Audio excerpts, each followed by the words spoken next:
कौआ रानी घने जंगल से उड़ती है। उसकी तीखी निगाहें जीवन के किसी भी संकेत के लिए स्कैन करती हैं। निराशा बढ़ती है क्योंकि लगातार धूप पड़ती है, जिससे उसकी प्यास बढ़ जाती है। कौआ रानी अपनी निष्फल खोज जारी रखती है, जिससे थकावट शुरू हो जाती है। कौआ रानी गांव में आती है।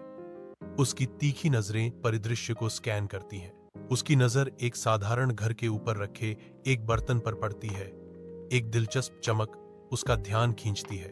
वह बर्तन के पास जाती है, थोड़ा पानी खोजती है, जो लुभावनी रूप से पहुंच से बाहर है। कौआ रानी बिखरे हुए कंकड़ों को देखती है। उसकी नजर में बुद्धिमत्ता की एक चिंगारी जलती है। ध्यान केंद्रित दृढ़ संकल्प के साथ कौवा रानी एक एक करके कंकड़ को बर्तन में गिराती है। जैसे ही जल स्तर बढ़ता है, कौवा रानी अपनी प्यास बुझाती है। गांव के दिल में हरी मिठाई बनाता है। उसकी कोमल गुनगुनाहट खुशहाल माहौल में बुनी जाती है। बच्चे खेलते हैं, उनकी हंसी गूंजती है, क्योंकि हरी फुसफुसाते हैं। केवल सच्चाई और मिठास से ही दिल जीते जा सकते हैं। गांव फलता फूलता है। हर मिठास हरि के हार्दिक दर्शन का प्रमाण है। एक अमीर व्यापारी अपने बेटे के साथ गांव में आता है। मैं मिठाई खाना चाहता हूं, व्यापारी का बेटा चिल्लाता है। व्यापारी हरि की मिठाई का स्वाद लेता है। मैं प्रभावित हूं, व्यापारी हरि से बात कर रहा है। मैं तुम्हें शहर में बड़ी दुकान दिलवाता हूं, तुम मेरे साथ चलो और हर दिन हजारों कमाओ। हरि सोच में पड़ जाता है। उसके चेहरे पर दुविधा दिखती है। राजू गांव के मैदान में अकेला खेलता है। उसका दुख स्पष्ट है। वह इधर उधर देखता है, दोस्तों की तलाश करता है, लेकिन उसे केवल शून्यता मिलती है। रात के आवरण में एक चोर राजू के घर में घुसने की कोशिश करता है। अचानक शेरू गुस्से में भौंकता है, शांति भंग करता है। शेरू की भौंकने की तीखी आवाज गांव में गूंजती है, जिससे राजू और उसके पड़ोसियों की नींद खुल जाती है।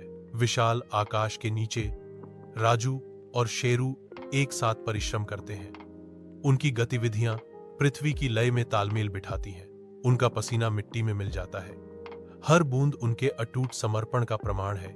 जैसे ही सूरज डूबता है, एक सुनहरा क्षितिज उनकी आत्मनिर्भरता के भोर की घोषणा करता है, जो एक समृद्ध इनाम है। घने जंगल में चिन्नी उड़ने के लिए संघर्ष करती है। अन्य पक्षियों द्वारा उसका मजाक उड़ाया जाता है। चिन्नी अपने घोंसले में अकेली बैठी सोच में डूबी है। वह अपने सपनों को नहीं छोड़ने का फैसला करती है।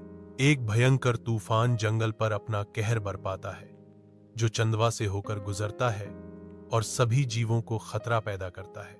अराजकता के बीच एक अकेला चूजा आसन्न खतरे का सामना करता है। तूफान से तबाह जंगल के बीच चिन्नी कमजोर चूजे को बचाने के लिए सब कुछ जोखिम में डालती है। चिन्नी ने चूजे को सुरक्षित कर लिया और उसे सुरक्षित स्थान पर ले गया। तूफान के बाद जंगल के पक्षी इकट्ठा होते हैं। उनकी आंखें चिन्नी के लिए प्रशंसा से भरी होती हैं। चिन्नी अब जंगल का हीरो है।